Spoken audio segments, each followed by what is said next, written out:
Imaginons-nous un instant dans un monde cyberpunk et resituons mes précédentes chroniques. Timothy Leary, c'était l'insaisissable leader charismatique de la rébellion, toujours en fuite et beau parleur, le mentor qui sauve le héros et lui indique où aller. John von Neumann, c'était le savant fou dénué d'empathie. Pas un sadique, juste un homme obsédé par ses recherches, ne voyant aucun problème à découper en petits morceaux un innocent si ça permettait d'obtenir une information capitale un peu plus vite. Le genre de mec que la méga corpo du coin a embauché pour remplacer leur ancien chercheur. Vous savez, celui dont ils ont dû se séparer parce qu'ils trouvaient que disséquer des opposants politiques pour les lobotomiser, s'assurer de leur coopération, était pas très éthique. Eh bien, John Cunningham Lilly, puisque c'est de lui dont je vais vous parler aujourd'hui, c'est le savant fou, mais le savant fou gentil, celui qui s'est enfermé sur une île déserte, loin de la civilisation, avec pour seul compagnon un cochon rose habillé en tutu qu'il a appelé Johnson, le mec dont vous vous demandez constamment si c'est un génie ignoré de tous, ou si, plus simplement, il est juste complètement cinglé.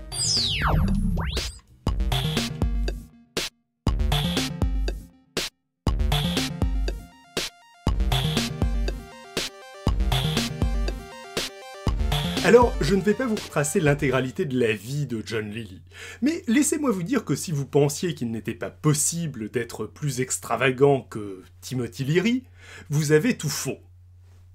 Né en janvier 1915 dans une famille aisée, Lilly étudia la physique, puis, ayant lu Le meilleur des mondes d'Aldous Huxley, se réorienta vers la biologie et les neurosciences. Mais abandonna tout ça et devint un moment bûcheron. Puis, finalement, s'étant fait tomber une hache sur le pied, étudia tout naturellement la médecine. Études au cours desquelles il horrifia l'un de ses professeurs qu'il découvrait en train de dérouler et d'étaler sur le sol l'intestin d'un cadavre à disséquer pour constater de visu la taille de l'organe. En faisant ses études de médecine, il se familiarisa avec les idées de John Burdon Sanderson Haldane, l'un des fondateurs de la génétique des populations, et auteur de l'excellente formule « Dieu s'il existe a un fort penchant pour les coléoptères ». Mais c'est une autre des formules d'Haldane que Lilly fit sienne, à savoir « Un scientifique ne doit jamais conduire sur une tierce personne d'expérience qu'il n'a pas déjà conduite sur lui-même ». Et cette formule, Lilly l'appliqua. Il l'appliquait même beaucoup, et tout particulièrement pour des expériences concernant le fonctionnement du cerveau humain, et incluant la consommation de psychotropes comme le LSD, ou, plus dangereux en termes de risque d'addiction et d'overdose, la kétamine. C'est son intérêt pour ce genre de sujet qui l'amena à devenir l'une des figures emblématiques du mouvement hippie. À tel point que Tel Pendan dit de lui quelques années plus tard, certaines personnes prennent de la kétamine en petites doses plus ou moins continuellement. John Lilly fit ça, sauf que ces doses étaient loin d'être petites. Les premiers travaux scientifiques de Lilly concernaient les neurosciences et plus particulièrement la stimulation électrique de certaines zones du cerveau. Il cherchait essentiellement à réduire les dommages produits par cette méthode qui consiste à placer des électrodes dans le cortex pour effectuer des stimulations électriques un peu comme ça. Ouais, c'est gore, mais c'est entre autres utilisé de nos jours pour soigner la maladie d'Alzheimer et certaines crises d'épilepsie. À l'époque, tout cela intéressait aussi l'armée américaine, qui contribuait à financer les premières recherches de Lilly pour des raisons pas forcément très éthiques, et c'est sans doute ces financements qui amenèrent Lilly à conclure une de ses publications, en y attirant l'attention du lecteur sur de potentielles applications de ses recherches en termes de psychothérapie, et un chouïa moins cool de lavage de cerveau. Un peu plus tard, Lilly travaillait sur un autre sujet, l'isolation sensorielle. Dans les années 50, différents chercheurs s'intéressaient à ses effets sur le cerveau humain. Certains postulaient que l'absence de stimulation provoquerait l'endormissement. D'autres, se basant parfois sur des récits d'expériences de naufragés, imaginaient des conséquences bien plus tragiques. John Lilly imagina donc, pour tester l'hypothèse, un dispositif étrange qui a contribué à le rendre célèbre, le caisson d'isolation sensorielle. Cette expérience, qui peut, lorsqu'on la décrit, ressembler à une séance de torture, consiste à vous priver de vos 5 sens. Je vais te priver de tes 5 sens. Ou plutôt, comme dirait Bruce, de vos plus que 5 sens. Enfin, plutôt de 4 de vos plus que 5 sens. Ouais, bon, disons que l'idée, c'est de vous isoler en coupant vos perceptions thermiques, tactiles, visuelles et acoustiques. Pour ça, on vous plonge sans lumière dans un caisson à température corporelle, dans une eau suffisamment salée pour que vous y flottiez sans effort. Alors, la question que vous êtes en train de vous poser, c'est comment est-ce qu'on respire?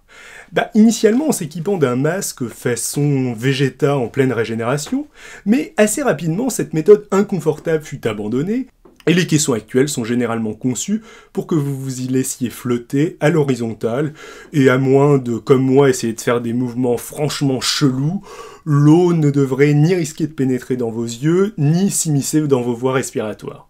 Mais pour ceux qui n'aimaient pas trop se mouiller, d'autres chercheurs menaient à l'époque des expériences similaires à McGill au Canada. Ils attachaient des volontaires à un lit, situé lui-même dans une grosse boîte climatisée, leur masquaient les yeux et les motivaient à tenir le plus longtemps possible en les payant à la journée 20 $ de l'époque. Et certains ont tenu jusqu'à 7 jours. Ouais, vous imaginez 7 jours attachés sur un lit. Et là, vous vous demandez 7 jours, mais comment ils faisaient pour satisfaire leurs besoins vitaux? Boire, checker leur email, faire leurs besoins, manger? Je dois vous avouer que j'ai pas trouvé l'info, donc laissez libre cours à votre imagination et allez vomir? Bon, en vrai, ça devait pas être si gore que ça, ils devaient sûrement avoir droit à de petites pauses. J'espère. En tout cas, l'expérience canadienne était nettement plus hardcore que celle de Lily, qui n'isolait ses volontaires que quelques heures. Et puis, je sais pas vous, mais flotter dans l'eau en perdant toute sensation du temps et de l'espace, ça me semble attirant, presque comme un substitut à un voyage en apesanteur. Alors que me faire attacher sur un lit avec un masque sur les yeux, ça m'évoque plus un voyage en immersion totale à Guantanamo.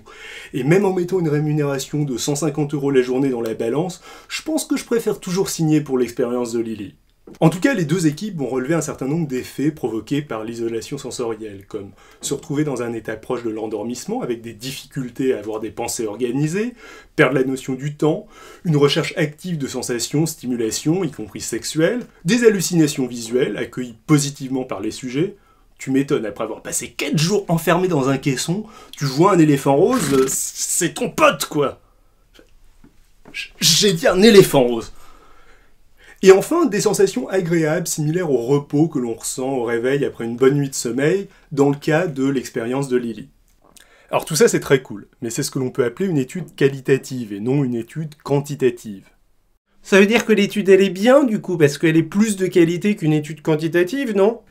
Pas tout à fait, petit scarabée, ce serait même presque l'inverse. Une étude qualitative ne s'intéresse qu'à un nombre réduit de sujets, mais il va dresser un panorama large du phénomène étudié. Genre, nous avons étudié la consommation de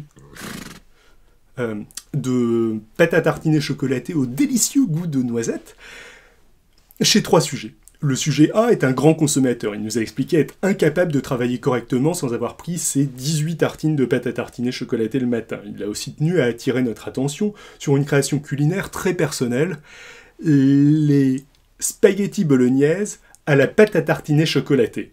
Il semblerait d'ailleurs que le sujet ait en grande partie accepté de participer à cette étude pour tenter de nous convaincre de tester sa spécialité. Le second sujet, lui, a longuement insisté sur ses insomnies, etc., etc., etc.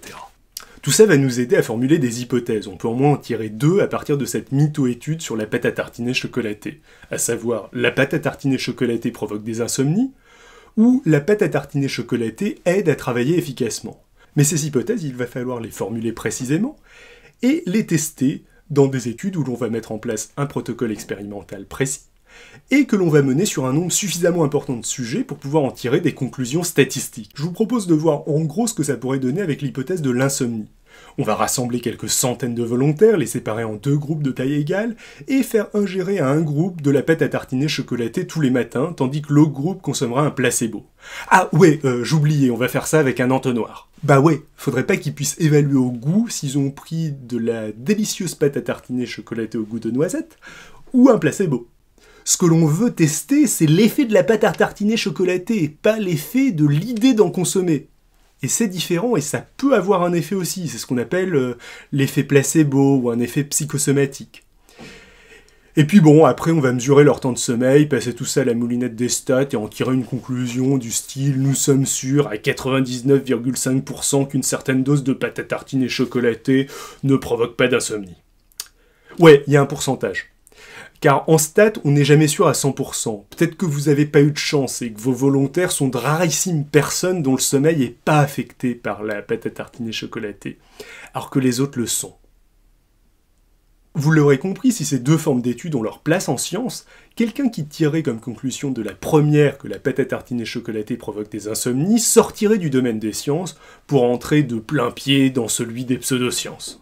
Et pour revenir à Lilly et à nos caissons, si Lilly s'est contentée de publier sur le sujet des études qualitatives, d'autres études quantitatives, elles, ont par la suite attesté de certains effets de ces caissons d'isolation. Des effets souvent liés d'ailleurs à cette sensation de repos une fois la séance terminée.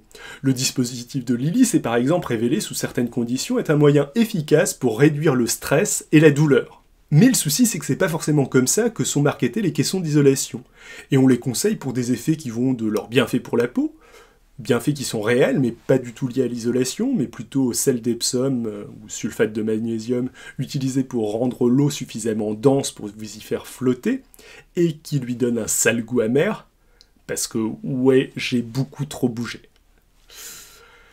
Jusqu'à des effets complètement fantasmés, comme le fameux coup de l'activation des mythos 90% inactifs de votre cerveau, en passant par pas mal d'effets envisagés dans des études qualitatives, mais non testés ou testés sans succès par la suite. Et si vous voulez en savoir plus, je vous invite à lire un papier nommé « Soigner les malades et créer des surhommes, comment la relaxation dans des caissons d'isolation est vendue sur internet », à fouiller dans son abondante bibliographie, et à vous amuser à regarder la classification qu'ils font des utilisateurs de caissons d'isolation. Et voilà, c'est fini pour cette fois-ci. La prochaine fois, on parlera du reste de la vie de John Lilly, de ses amitiés avec Carl Sagan et Richard Feynman, à qui il fit d'ailleurs tester ses caissons d'isolation, de ses travaux sur la communication interespèce, que ça ait abouti à des discussions avec Flipper le dauphin ou avec des extraterrestres, de certaines de ses visions sous kétamine, de ses combats pour la préservation de la nature et de l'énorme impact qu'il a eu sur la culture populaire. Comme d'habitude, je vous invite vivement à me suivre sur les réseaux sociaux habituels, Twitter, Facebook, Google+, et à commenter et partager cette vidéo. Et pour vous y encourager, je tirerai au sort parmi ceux qui auront partagé ou commenté un gagnant à qui j'offrirai à sa préférence un livre au choix sur Amazon ou une séance en caisson d'isolation sensorielle. Ouais. Par contre, ce sera à Dublin. Souci, vu que ça se fait pas trop en France, ou alors c'est vraiment très très cher, pas à la portée de moi qui vais vous l'offrir. D'ailleurs, j'offre pas non plus le billet d'avion, du coup ça va sans doute réduire le nombre de personnes intéressées, mais si le gagnant est motivé, ça pourrait être l'occasion d'aller boire ensemble un verre à Dublin, et avec les compagnies low cost, le billet n'est pas forcément si cher que ça. Et justement, le gagnant du précédent concours est donc... voilà, vous le voyez là. Et encore une fois, j'attends avec impatience tous vos commentaires et critiques. Peace et à bientôt. Ah oui, vous voulez mon analyse qualitative sur les caissons d'isolation sensorielle ? Bah, je dirais que le repos que l'on ressent à la sortie du caisson ressemble pas mal à celui qu'on ressent à la suite d'un massage, pour vous faire une idée. Quant à l'expérience elle-même, elle est plus dure à décrire. On se retrouve à flotter dans l'eau et c'est accompagné d'une perte de repères spatiaux. En se concentrant à peine, on entend sa respiration et son cœur battre. On s'ennuie pas, c'est assez agréable, et voilà, c'est sympa à faire.